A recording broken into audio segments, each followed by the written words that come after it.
je vais vous donner le plus bel exemple. La première journée où on a voté contre le budget, on avait déjà été critiqué dans les journaux à l'effet qu'on allait voter contre le budget parce qu'on était le parti de l'opposition. Moi, je ne comprenais pas qu'on puisse voter contre quelque chose qu'on ne connaît pas ou qu'on n'a pas vu.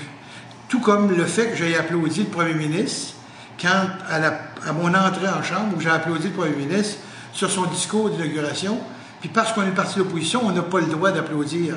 Ben moi, je trouvais ça ridicule parce que mon père m'avait donné l'éducation. Surtout, c'est le premier ministre qui parle en avant. Tout le monde applaudit, pas parce que tu es un parti de l'opposition que tu n'as pas le droit d'applaudir. S'il dit, par exemple, que le Québec devrait grandir, ben moi, je trouve que c'est une belle valeur. Je sais qu'il ne l'appliquera pas. Maintenant, je sais que Charest ne l'appliquera pas. Mais au début, c'est le fun à entendre.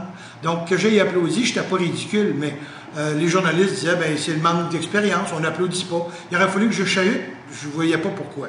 Donc, quand on a voté contre le budget, j'étais contre. J'avais demandé à M. Dumont, et je me rappelle très bien dans la porte, et mes confrères et mes consoeurs s'en rappellent, est-ce qu'on ne pourrait pas dire à la population, comme c'est enregistré, comme le verbatim est écrit, comme on a toutes les preuves, comme de quoi on pourrait dire, on est contre ce budget-là, mais comme on vient de rentrer en poste, on va prouver à la population qu'on est un bon parti d'opposition, on va veiller au grain, on va rester contre le budget, on va voter pour parce qu'on veut évoluer et finalement, on va faire avancer le Québec.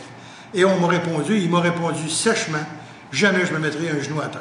Donc ça a été pour ma part le premier coup qui a été donné dès mon entrée.